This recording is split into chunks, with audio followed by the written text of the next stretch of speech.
Bonjour, bienvenue dans une nouvelle semaine de votre magazine qui pense et questionne les technologies de demain. Alors on va commencer par un décryptage, celui de la vente de la division d'Uber qui était dédiée au développement de la voiture autonome. Avec moi, Alain Staron qui accompagne les entreprises dans la mise en œuvre de leur stratégie d'innovation, nous dira quelle est son analyse de ce qui s'apparente quand même à une marche arrière de la part d'une des marques symboles de la disruption. Ce sera donc son interview dans quelques instants. Et puis, au cœur de cette émission, nous débattrons de l'euro numérique. La Banque centrale européenne doit-elle accélérer sur le sujet ? Pourquoi ? Que changerait cette monnaie virtuelle européenne ? 3 spécialistes vont nous aider vraiment à décrypter l'ensemble de ce sujet.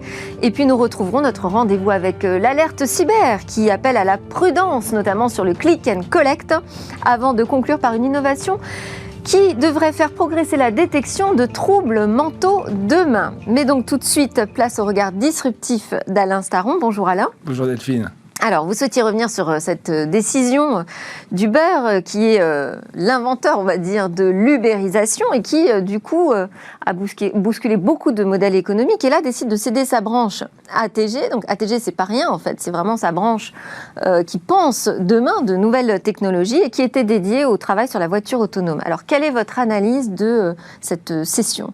Très surpris déjà, très surpris. Travis Kalanick, le fondateur d'Uber, a créé un modèle disruptif, on le sait tous. Il s'est intéressé à une profession qui vivait sous forme de rente, protégée par une réglementation. Je ne sais pas si vous vous souvenez, les il y a taxis. encore 10 ans. Ailer un taxi, conduire dans un couloir de bus ou aller attendre à une station de taxi était réglementé. Il fallait une licence. Donc n'importe qui ne pouvait pas rentrer, les licences étaient contingentées. Et donc c'est une profession qui vivait sous forme de rente. Et il a remplacé ces 3 protections réglementaires par une seule technologie, le téléphone mobile. Quand il a fait ça, il a fait l'archétype de la disruption. Il a changé le paradigme. On ne va plus chercher un taxi, c'est le taxi qui vient vous chercher. Moyennant quoi, les taxis, quand on regarde les courbes d'évolution du nombre de courses de taxis, par exemple à New York, elles se sont cassées la figure, donc la disruption est vraiment avérée. Avec un truc intéressant, c'est que non seulement il y a la technologie, mais il y a aussi le business, l'expérience utilisateur derrière. Et l'expérience utilisateur, c'est une application. Alors la bonne nouvelle, c'est que G7 a très vite fait une application, donc ils sont revenus dans la course, avec les détails qui font toujours sourire. Quand vous avez pris votre course Uber, à la fin, on vous demande de noter éventuellement les 5 pourboires. C'est G7, vous décidez à l'avance le pourboire que vous laisserez systématiquement à tous les chauffeurs. Et chez Didi en Chine, c'est encore autre chose.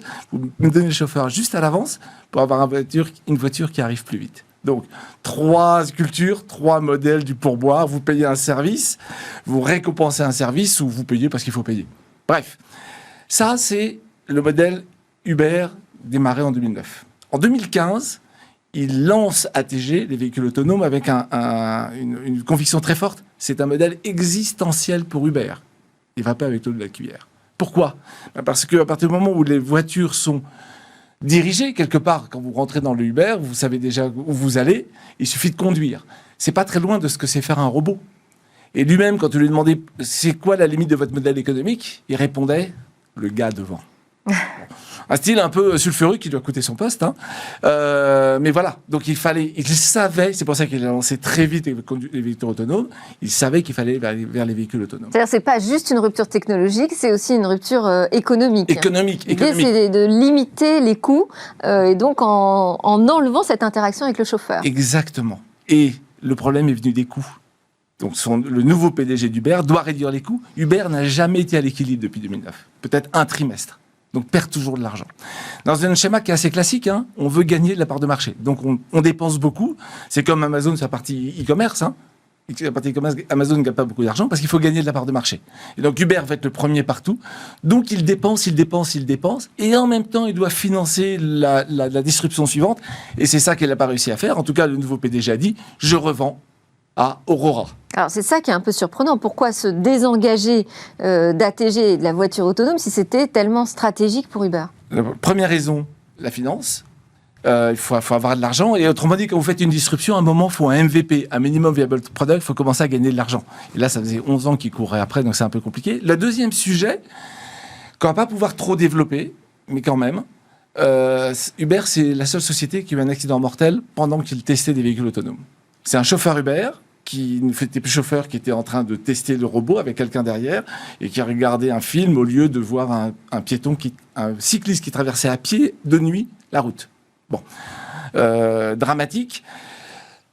Il y a eu d'autres déboires. Il y a eu aussi le recrutement d'un ancien de chez Google. Ouais, c'est le troisième sujet. Voilà. Le troisième sujet, qui finalement a été accusé de vol d'informations secrètes, puisqu'il arrivait avec finalement tout le capital de travail de Google sur la voiture autonome. Il est en prison pour 18 mois.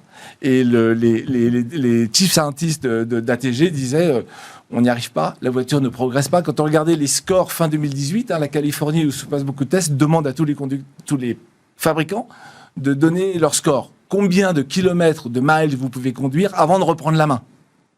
Le leader Waymo faisait en 2018 11 000 miles.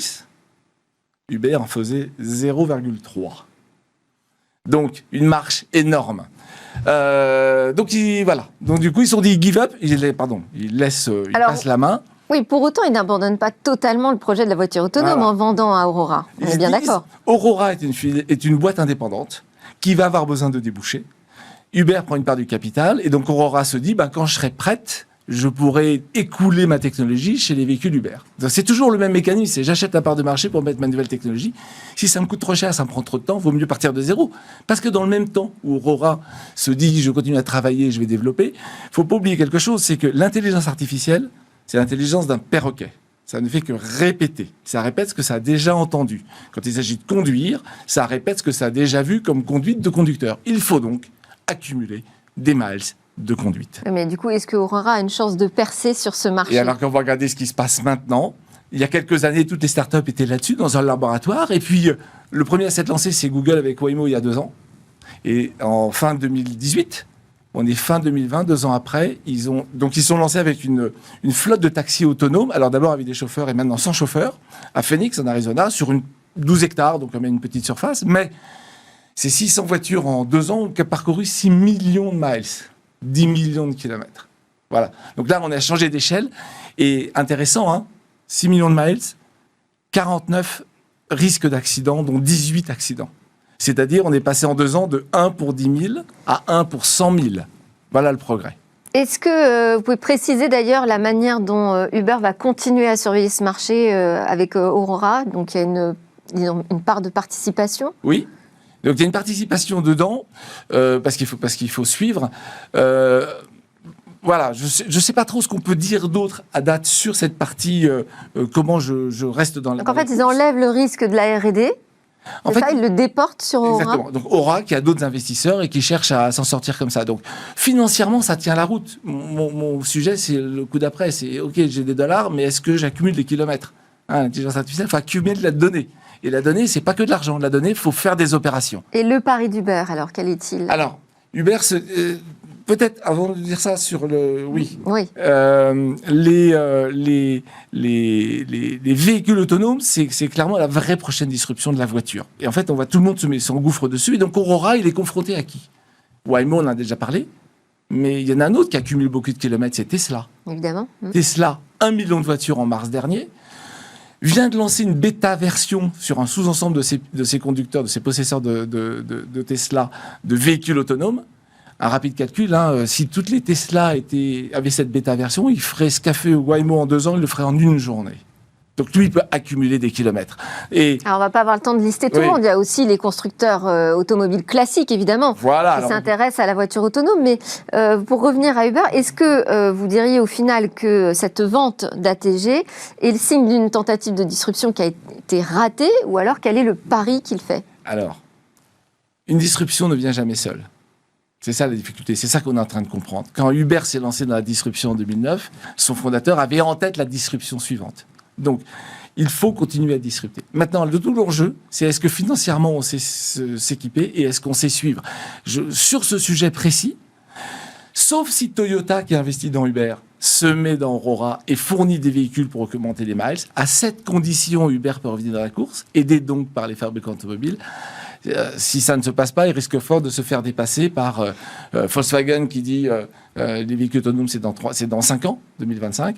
Et puis on pouvait aussi penser que Uber aurait le coup d'après, c'est Uber Elevate, les voitures volantes. Ils viennent de vendre à Joby. Donc même le coût de la voiture volante, qui est un cas simple d'un véhicule autonome. Pourquoi ? Parce que j'ai pas de contexte à gérer, je suis dans l'espace. Et à l'inverse, je peux pas avoir de chauffeur parce que ça pèse trop lourd. Donc j'ai vraiment besoin d'être autonome. Et même là-dessus, un Volocopter annonce 2026 à Singapour. Joby dit dans mes marchés principaux, il y en a 5, dont le Japon et la France. Juste parce qu'il y a les Jeux Olympiques. Donc c'est le prochain coup d'après. Et à nouveau, Uber n'y est pas. Je crains que... Donc, grosse marche arrière selon vous, Alain Staron. s'est arrêtée trop vite. Merci beaucoup, Alain Staron, donc PDG d'Amborella et auteur de l'ouvrage Autodisruption. Nous, c'est l'heure de notre débat.